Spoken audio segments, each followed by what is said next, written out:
Welcome to another episode of Latinos Who Thrive. I am your host and producer, Victor Escalante.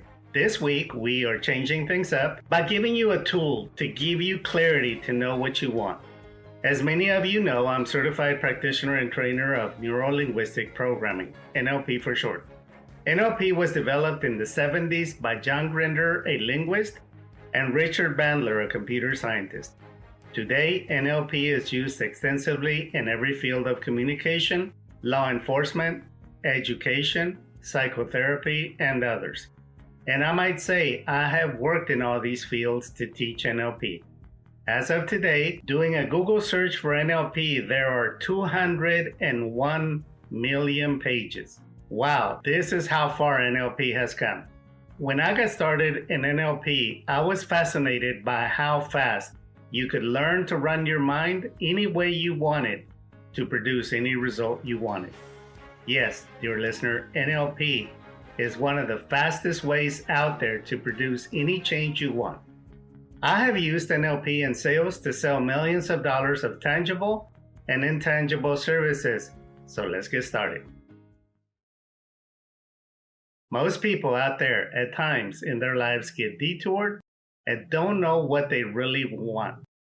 This is very common, especially if there is damage in a person's development states in childhood before age 7. That's right.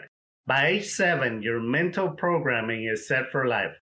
What happens is that in adult life, you will be of 2 or more minds. While some of this will change over time, the core driving beliefs and feelings will stay with you for life until you decide you don't want to be the way you have been. If you are at the crossroads in life, or you are depressed wondering how you got here and where you need to go next, this is for you. There is a handout in the show notes for you to print and follow along with me. You are going to learn to use the well-formalized condition model, a roadmap for laser clarity. When I first meet with a client, I ask them, what is it that you want? If you don't know what you want, no one can help you.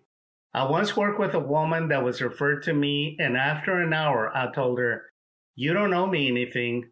Call me back when you decide what it is that you truly want, because I cannot help you. If you don't know where you are going, no road is going to be the right one to take. So if this question is hard for you to answer, imagine this. If I was a genie that just popped out of a bottle and asked you, what do you want, master? Would you be able to tell me?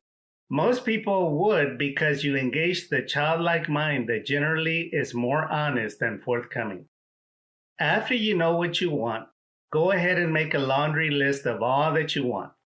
The next question to ask yourself is where, when, and with whom do you want your outcome? This grounds your wish and gives it context. Your brain needs specificity to know what to filter out and what to focus on. The next question is to ask yourself, what will that do for me if I get every want? What you will get if you do this is the secondary gain of what you really are after. Let's use an example. I want to earn more money. What will that do for me to earn more money? It will give me peace of mind. And what will having peace of mind do for you? Freedom from stress and being behind on bills. By going to this higher level or metacognition, you are able to see more options to relieve your stress. Maybe it's a combination of cutting frivolous costs, being more thrifty, and finding ways to bring in more money to the household. The point is that from this higher perspective, you have a broader panorama of the want that gives you greater options. Make sense? The next question after going through your laundry list is, what is stopping me from having it already? This is the moment of truth. You must be honest with yourself to realize how you are at cost for where you are. No one has done anything to you. You did it to yourself. You caused this place where you are at present. If you don't like it, great. You can change it. Did you know that only 20% of people set goals? Of those goal setters, only 30% ever succeed in reaching their goals. What if I told you that you can learn what it takes to crush it in having all you want out of life? Mark your calendar for January 21st at 9:30 to 11:30 to attend How to Set Effective Goals. This goal-setting training is different from all others you have attended because it incorporates all the latest of neuroplasticity, neuro-linguistic programming, hypnosis, and brain spotting. All the details will be in the show notes, so mark your calendar.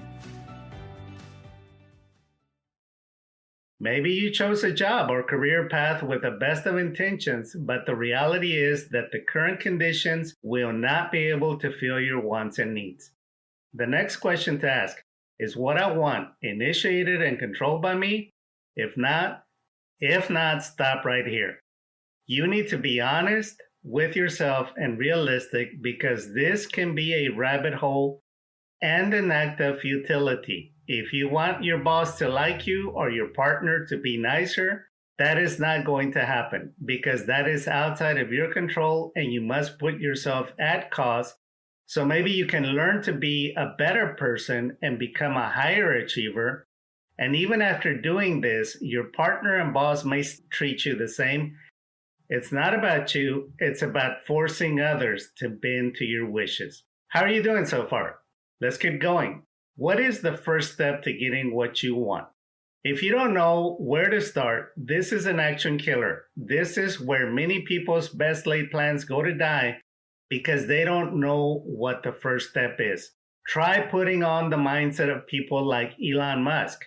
If he was faced with this desire, what would be the first step he would need to take? High achievers are very action oriented, and even if the first step is not the right one, guess what? This is the portal that starts the momentum for them to pivot to be able to take the right first step.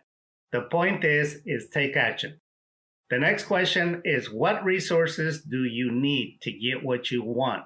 For example, do you need specialized training, financing, knowledge, contacts, time, or information? Some entrepreneurs who want to launch a new product or service go to work in the industry they are targeting. Guess what? This is where contacts, specialized knowledge, and information is acquired firsthand while you are earning a paycheck. I've heard some limo drivers who do this work just to establish the very important contact list that they need in order to launch whatever venture it is that they're after. Whatever kinds of connections and partnerships they might be able to pitch to these very important people. Whatever you need is out there. What you need is a strategy to get it. We are going now into Cartesian logic to get a 360-degree perspective to find out if this is what you really want. So what are the positive consequences of getting what you want? What are the positive consequences of not getting what you want? Have you ever looked back at your life and felt gratitude to not get that life partner, business deal, career, and so on? Because with 2020 hindsight, it would have been bad for you. Well, you can do that now by being honest with yourself. I once had a neurosurgeon who was conflicted about touring the world speaking and presenting about his discoveries because he wanted to be there for those special moments of seeing his newborn child grow. He chose to put his desire on hold to at least a year to not miss something he would never be able to gain again. Let's keep going. We're almost done. What are the negative consequences of getting what you want? And finally, what are the negative consequences of not getting what you want? This last one is a mind torker, but necessary to answer to pull the trigger on what you must do. This is where you are able to honestly make that assessment to be able to cut, sever people and situations that are keeping you stuck or keeping you in a rabbit hole that is going to keep you miserable. There is one final piece of this process. Go out into the future and look back to see what steps you took to get here. Look at the milestones you had to reach to get to this destination. I'm going to let you in on a secret. The journey generally brings greater satisfaction than the final destination. Overcoming challenges and obstacles is rewarding, knowing that you are on a path by design that is a life well lived. I've done it, and I've helped thousands of clients over 3 decades. If you like what you heard today, be sure to give us a good review and share it with others. Friends, I want to personally invite you to attend this coming Saturday a 2-hour workshop on how to do effective goal setting. I'm going to use this particular model that you just listened to, and I'm going to explain in person with each and every one of you how your past programming, your past mental belief system could be getting in the way of you being able to reach your goals. So be sure to attend this coming Saturday. I will have the information in the show notes, and I look forward to meeting each and every one of you that is there.